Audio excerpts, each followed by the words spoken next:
Judgement Hall. It took a while, a long time. This kid, man, they're tough, but they got dunked. I remembered how tired I was, looking down at them hatefully. They took everything I ever had. No one survived. They looked so broken. Then again, before all this began, they already were. I just wish I had known about this whole thing. I never enjoyed taking a life. Ain't no one I knew who did. But I think it took a little glee from this. I'm sorry to admit. Now all I had to do was scope their bag and go home. Nothing would have been there though. Well, I guess that was a lie. I would have been alone, but we'll get to that. I was a bit confused when I looked down at the body. I really expected them to reset, but the kid refused. So I went with it. As far as I knew, I dismantled them for good.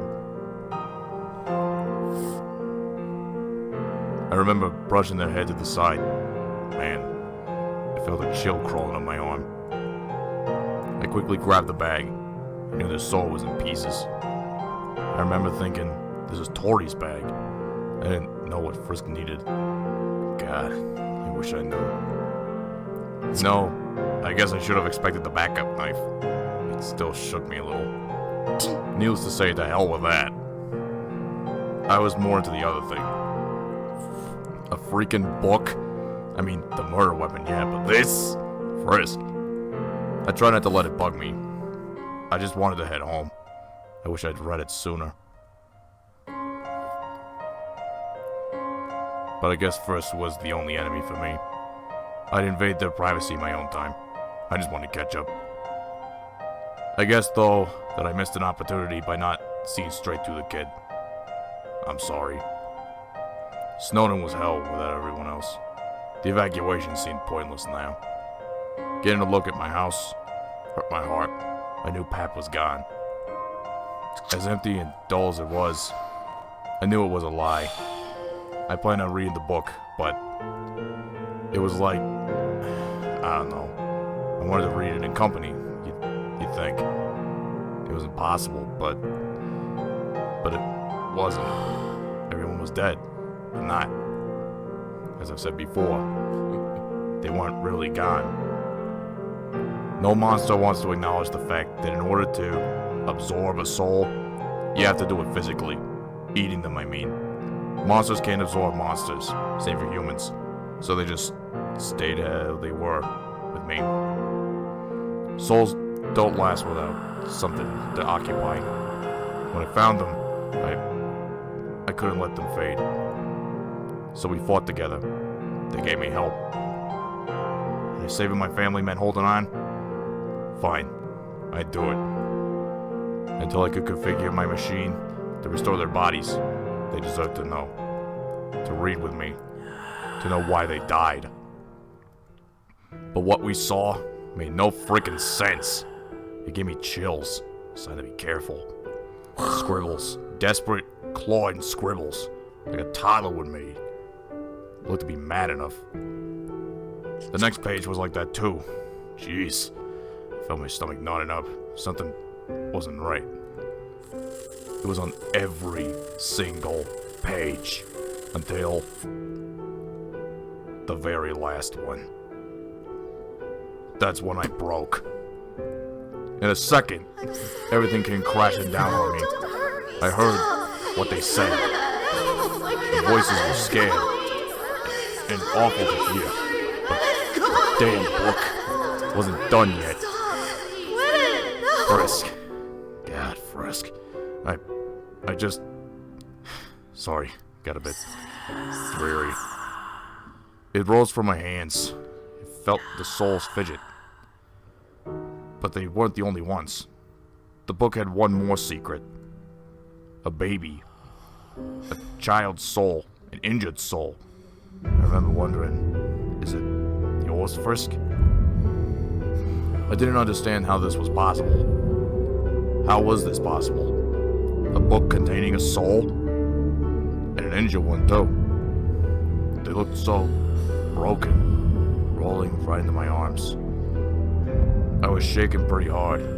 The kid was so tired, so unconscious. I could feel its shattered spirit curl in my hands. But I wasn't shaking because of that. I was scared because of what I had to do.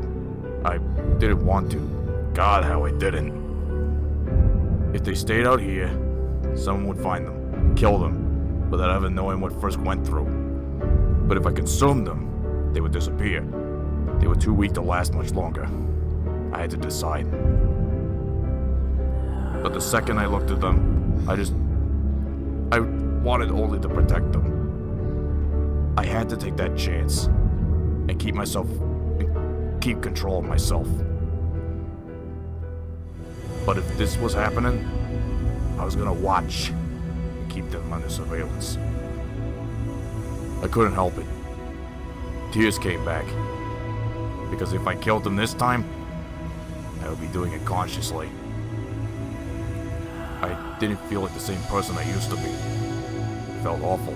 It felt gross. When I shoved their soul in my mouth, I wanted to spit it out again. But I was only trying to keep them close, to protect them. I waited and watched. It went alright. They seemed safe as they went. It seemed that the others were coming up to meet Frisk. But the moment Frisk even entered my stomach, the twisting knot beginning to form. It hurt. A lot. It latched onto Frisk and tried to rob them of his soul. The pain for both of us was unbearable. Something was going wrong and I couldn't stop it. Was this how a human soul was supposed to be absorbed? God, I was so scared. I didn't know how to stop it. I had to try. Frisk. Hey. Just hang on, buddy. I fell off the couch, unable to breathe or think. The pain was too much. I thought maybe I could suppress the absorbing, but I guess I was wrong. Oh, Frisk. I'm so sorry. I let you down. Frisk. Kiddo, one slip up is bad enough, but I never meant. I lay on the floor grieving for this kid I wish I'd known. But the pain ebbed. My stomach felt light. I could breathe again. They moved toward Frisk in a quick fashion, panicky. Soon, Frisk was smothered by the souls, the knot being forced back. They broke the process. They stopped it for me. For Frisk. I sat up in a daze. My head was so dizzy. Frisk? But there was no measurement of my relief. It was so thick in my bones. Frisk! Thank God, kid. Jeez, you gave me quite the scare. We should probably get some rest. After what just happened. Wow. Besides being in shock, I felt the remains of anxiety. Sleep? Didn't sound too bad. Old habits die hard, I guess. I kept thinking about Frisk. I felt sick. What would have happened if the others hadn't been there? Would this kid have ceased to exist?